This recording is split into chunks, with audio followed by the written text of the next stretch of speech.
MiriamRing in the Pot, '02, for you, the reader. You might want to ask, is there any truth in this MiriamRing story? I would answer, yes.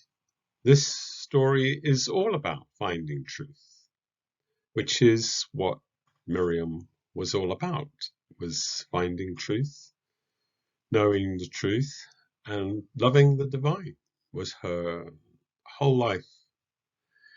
And the rest of it, is any of that true? No, not half as good or enthralling as it really was. Nothing like probably the story.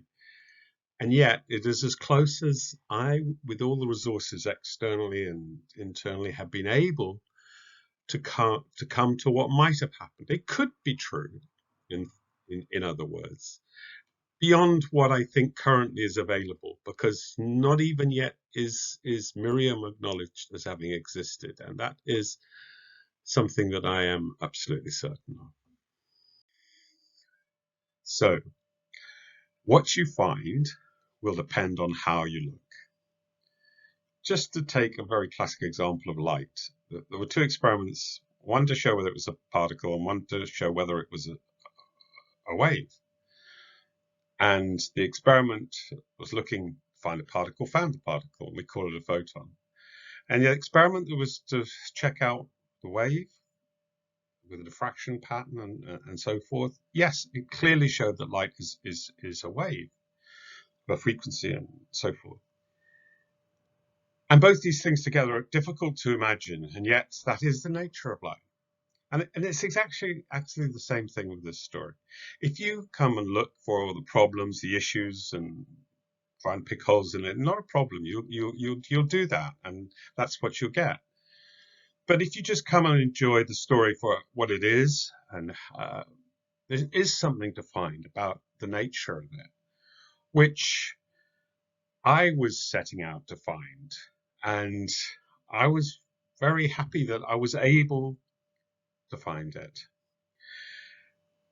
And it's based actually on two bits of very important documentation, which I'll talk about now.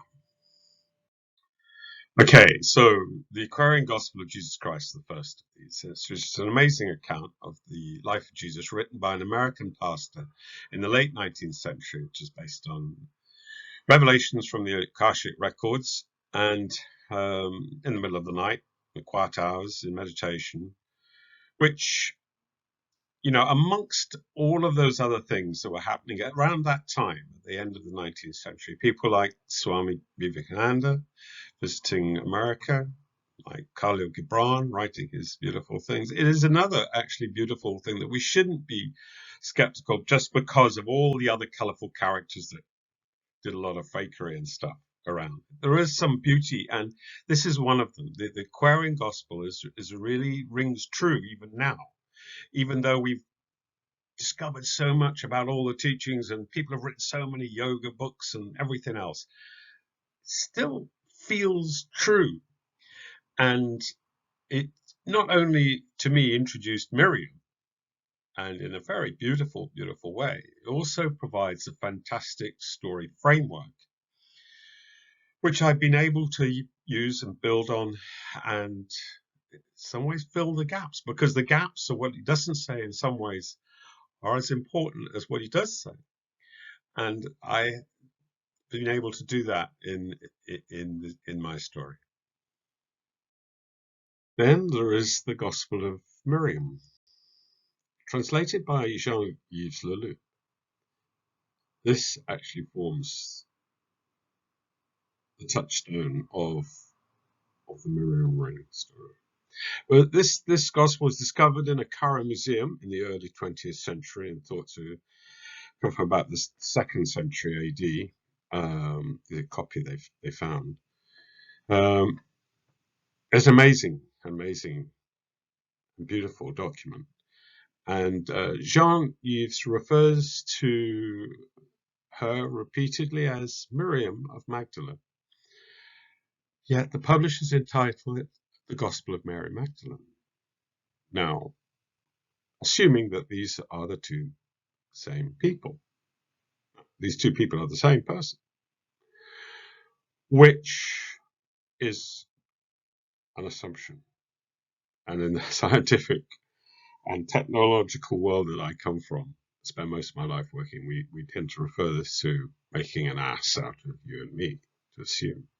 And, and is Kate and Kathy the same person necessarily? Not necessarily. And it makes so much more sense to me that Miriam and Mary are two people, as was written in the Aquarian Gospel account. In the Miriam ring, they are the closest friends, and they wrote their gospel together, knowing full well that this might cause confusion amongst the academics of the future, but having it as the only way of taking this testament, this teaching forward for us. It only has fragments of the whole gospel, pages 7 to 10 and 15 to 19 in the Coptic. But it is a remarkable Gnostic document, giving the teaching of Jesus in a way that I've never seen anywhere else in the light. Amazing. And also a living experience of entering truth, reality, silence. And next week, I shall read the translation here. Thank you.